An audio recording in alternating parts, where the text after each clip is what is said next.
আসসালামু আলাইকুম এভরিওয়ান। দুষ্টু বউ ইলাবতী গল্পের 5 নম্বর পার্ট নিয়ে চলে আসলাম। তো বেশি কথা না বলে চলুন গল্প শুরু করা যাক। ইতিমধ্যেই কিছু দর্শক জড়ো হয়ে গেছে। ছেলেটার হাতটা ছিটকে ফেলে দিলাম। ছেলেটার গালে আঙুলের দাগ বসে আছে, মানতে হবে রিমির হাতে অনেক জোর আছে। ও মুখটা লাল হয়ে আছে রাগে, আর ও ছেলেটার ওপরে ক্ষেপে আছে কোনো কারণে। ও ছেলেটা হুমকি দিয়ে গেল, এই মারের প্রতিশোধ নিব আমি। একজনকে না পেলে আরেকজন তো আছেই, ছাড়বো না কাউকে। মীরা আমার বাম হাতের বাহুতে ধরলো। ওর মনে হয় ভয় পাচ্ছে। তারপর বাসার দিকে আসি রিক্সা দিয়ে। রিমি একটা কথাও বললো না। আমি ভেবে পাই না ছেলেটা কি ভাবছে। ওকে কি প্রশ্ন করব ছেলেটাকে? না থাক, রাগ কমলে বাসায় গিয়ে ঠান্ডা মাথায় জিজ্ঞেস করব। বাসায় চলে আসছি। রিমি আগেই ঢুকে গেল বাসায়। রিক্সা ভাড়া দিয়ে মীরা আর আমি বাসায় ঢুকলাম। রিমি বাসায় ঢুকে ওয়াশরুমে ঢুকলো। শাওয়ার ছেড়ে দাঁড়িয়ে আছে নিচে। আমি রুমে আসছি 15 মিনিট, কিন্তু ঝর্ণা বন্ধ হচ্ছে না, ও বেরো হচ্ছে না। আজব তো, ওয়াশরুমের দরজার কাছে যেতেই দেখছি ছিটকিনি লাগায়নি, ও দাঁড়িয়ে ভিজছে। এই রিমি, রিমি, এই! কোনো সারা শব্দ নেই। ও ভাবনায় বিভোর। ঝর্ণা অফ করে ওকে হালকা করে ঝাঁকি দিয়ে ডাকলাম আমি। এই, কি হয়েছে কি তোমার? ও চমকে উঠল। কি যেন ভেবে ভিজা শরীরে বুকের মাঝে মাথা রাখলো। আমিও জড়িয়ে নিলাম, কিন্তু ওর শরীর এত ঠান্ডা হয়েছে একেবারে বরফের মতো। আমার হাতে ব্যান্ডেজ, তাই কোলে করে ও রুমে নিয়ে যেতে পারছি না। এই উঠো, ঠান্ডা লাগবে, কাপড়টা চেঞ্জ করে নাও। হুম। তারপর ও রুমে এসে কাপড় চেঞ্জ করে নিল, সাথে আমাকেও চেঞ্জ হতে সাহায্য করলো। ওকে বুকের মাঝে নির্ভয় দিতে গিয়ে আমার কাপড় ভিজে গেছে। এখনো সূর্যের রোশনি দেখা যাচ্ছে। মীরা একটু একটা ঘড়ি নিয়ে ডেকে নিয়ে গেল ছাদে। আকাশে অনেক রঙিন ঘুড়ি ওড়ানোর দৃশ্য দেখা যাচ্ছে। আমি ছাদের রেলিং ধরে দাঁড়িয়ে আছি। রিমি পাশে গিয়ে দাঁড়ালো। ওর নাম রনি, আমাদের এলাকার এমপির ছেলে। চুপচাপ শুনছি। আমি যখন কলেজে পড়তাম ও অনেক জ্বালাতো, বিরক্ত করতো প্রতিদিন। প্রথমে প্রেমের প্রস্তাব দিয়েছিল, রাজি হয়নি, তখন বাসায় বিয়ের প্রস্তাব দেয়, কিন্তু আমি না করে দিয়েছিলাম, কারণ ও অনেক মেয়ের জীবন নষ্ট করেছে। কয়েক বছর আগে রনি একটা রেপ করেছিল, বিনিময়ে দিয়েছিল 50,000 টাকা। ও আমাকেও হুমকি দিয়েছিল, রেপ করে নাকি বিয়ে করবে। তাই ইন্টারমিডিয়েট দেওয়ার পরে আব্বু আমাকে বিয়ে দিয়ে দেয়। আমি পড়তে চেয়েছিলাম, কিন্তু পারিনি।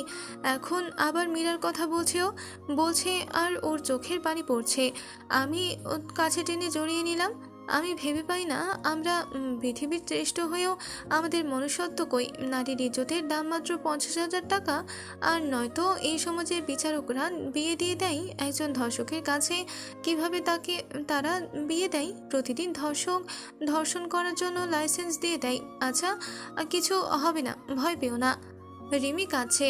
পাশে মীরা কত আনন্দে ঘুরে ওড়াচ্ছে। কি নিষ্পাপ চাহনি তার।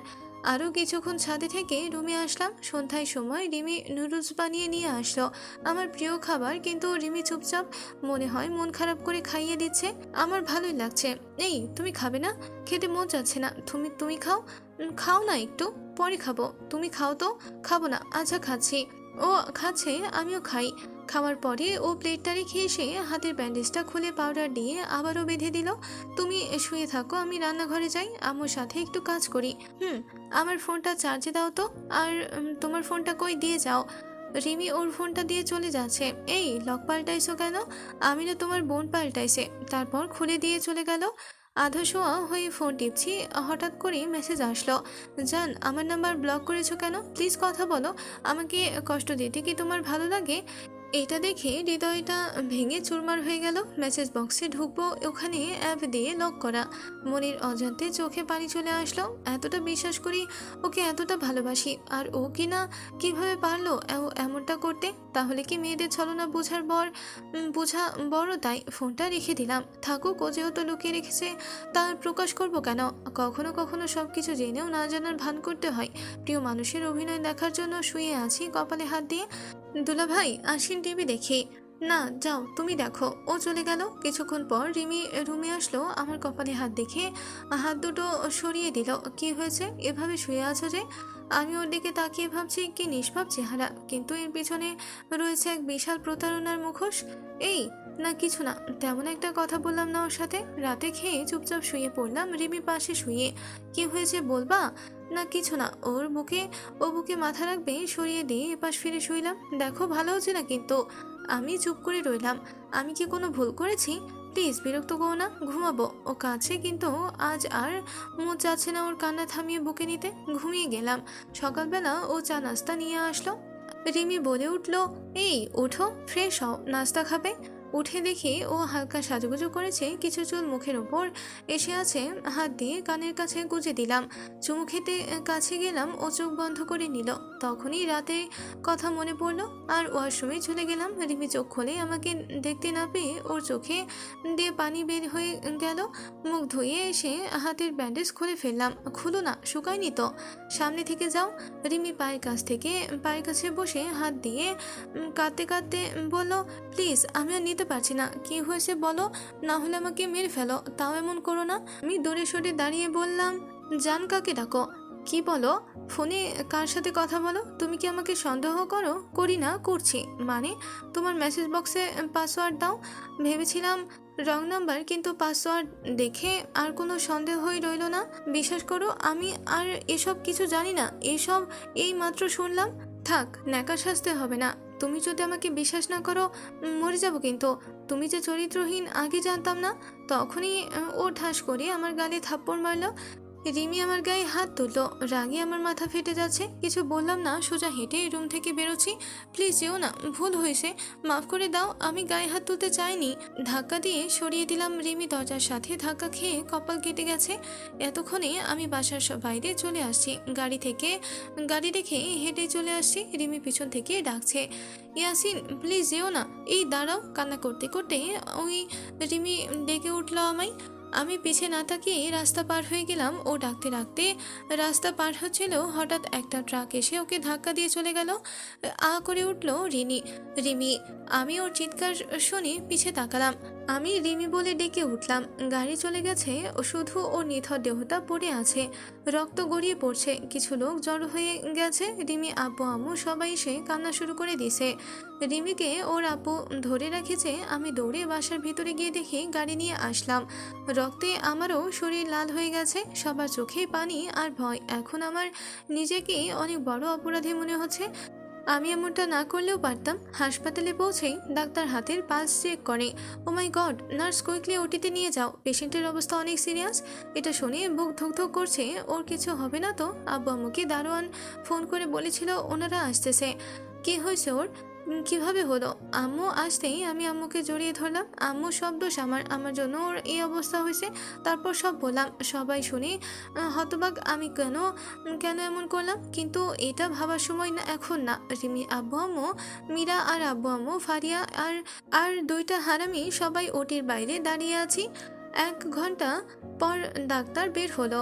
ডাক্তার ও এখন কেমন আছে এখনো বলা যাচ্ছে না। কুইকলি 2 ব্যাগ বি পজিটিভ রক্ত লাগবে। পেশেন্টের শরীর থেকে অনেক রক্ত বেরিয়ে গেছে, মাথায় আঘাত লেগেছে। ডাক্তার আমার বি পজিটিভ। ওকে, আসেন কুইক। তারপর রক্ত দিলাম ওকে। ও শেষে উঠে যাব, মাথাটা ঝিমঝিম করছে আমার। শুয়ে থাকেন, উঠবেন না। সিরিয়াস মুহূর্তে আমার আবার ঘুম পাই। তার ওপর শরীর দুর্বল, ঘুমিয়ে গেছি। আসিফ আর জয় হোটেল থেকে খাবার নিয়ে আসে। সকলে খেয়ে নিল। সবার এখন ভয় কেটে গেছে। কিছুক্ষণ পরে আম্মু নাস্তা নিয়ে রুমে ঢুকে, বাবা উঠো। আমার ঘুম ভাঙতেই দেখলাম আমি বেডে শুয়ে আছি। মাঝে মাঝে ঘুম থেকে উঠে আমার কিছু মনে থাকে না। আম্মু আমার কি হয়েছে, গাধার বাচ্চা, থাপ্পড় খাবি কিন্তু। তারপর দেখি হাতে টেপ মারা। ও মনে পড়েছে, আম্মু রিমি কই? ও কেমন আছে? বেডে দেওয়া হয়েছে, এখন জ্ঞান ফিরেনি। 24 ঘন্টা পর জ্ঞান ফিরবে। আমি ওকে দেখবো। 24 ঘন্টা রুমে ঢোকা নিষিদ্ধ, বাইরে থেকে দেখবো। আই। তারপর দরজার ওপরের কাজ দিয়ে দেখলাম ও ঘুমিয়ে আছে, মাথায় ব্যান্ডেজ আর করা, শরীরে সাদা কাপড় দিয়ে ঢাকা। সাদা কাপড় দেখে আমার শরীর শিউরে উঠলো। আম্মু, ও ঠিক হয়ে যাবে তো? আল্লাহ আছে, কিছু হবে না, খেয়ে নে। তারপর আম্মু খাইয়ে দিল। আচ্ছা আম্মু, ও খাইছে? হারামজাদা এখন দরদ উতলিয়ে পড়ে। এত কিছু করার পর বলো না ইঞ্জেকশনে খাবার দিয়েছে, ব্যথা পাইনি। তুই বড় হবি কবে বলো না? আর একটা কথা বললে খবর আছে। রাতে আব্বু আম্মু, রিমির বাবা মা সবাই হাসপাতালে থাকলো। আমি মীরা জান্নাত বাসায় চলে আসলাম। পরের দিন সকালে নাস্তা করে আবারও গেলাম হাসপাতালে। জান্নাত আর মীরা বাসায় রইল। রিমির জ্ঞান এখনো ফেরেনি। দুপুর যখন আমি খাওয়ার জন্য হোটেলে আসলাম, অর্ধেক খাওয়া হয়েছে, তখন দেখি আব্বু কল দিছে। হ্যালো আব্বু, তাড়াতাড়ি এখানে আই, খেয়ে যাচ্ছি, পরে খাইস, এখন জলদি আই, 1 মিনিট। তারপর হাসপাতালে চলে আসলাম। এতক্ষণ লাগে আসতে? মেয়েটা কতক্ষণ ধরে তোর সাথে কথা বলবে বলছে। ঢং। রুমে ঢুকতেই সবাই বের হয়ে গেল। ফাজিল, শয়তান, হারামি। আর কিছু?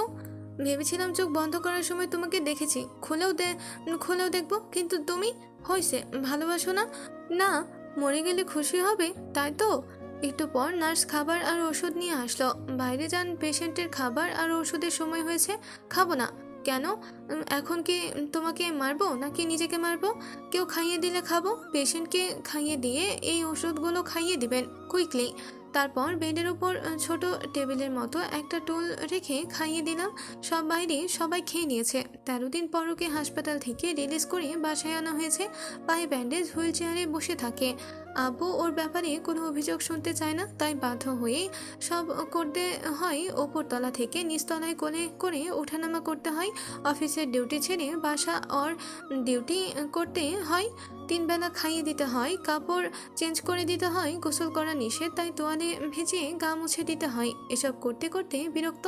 উফ, আজকে 26 দিন, অনেকটাই সুস্থ হাঁটতে পারে একটু একটু, কিন্তু ওর সাথে আমার মনের দূরত্ব অনেকটাই বেড়ে গেছে। দেখলেই রাগ ওঠে, বারবার এটা ওটা করো বলে বিরক্ত করে। পরের দিন সকালে জান্নাত বায়না ধরেছে শপিং করতে যাবে, তাই আম্মু জান্নাতকে নিয়ে শপিং মলে গেছে। বিকেলবেলা বাসায় কেউ নাই, তাই রিমি নিচে টিভি দেখছে। নিচে বসে রিমির সাথে একটু টিভি দেখলাম। ও আমার সাথে তেমন কথা বলে না, কি একটা ভাব নেই। নিজে তো একা চলতে পারে না। ওই, পিৎজা খাবি? হুম, না খাইলে নাই। তারপর একটা পিৎজা অর্ডার করলাম। আধা ঘন্টা হয়ে গেল, আসার কোনো নামগন্ধ নাই। ওয়াশরুমে যাব, ওপরের রুমে আসলাম। পরে নিচে গিয়ে দেখি রিমি এক মনে টিভি দেখতে দেখতে কি যেন চিবোচ্ছে।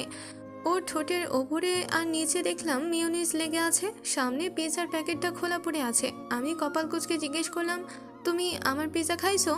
রিমি রিমোট টিপে একটার পর একটা চ্যানেল চেঞ্জ করতে করতে বলল, তোমারটা খাবো কেন? পিৎজা বয় দিয়ে গেল, সেটা খাচ্ছি।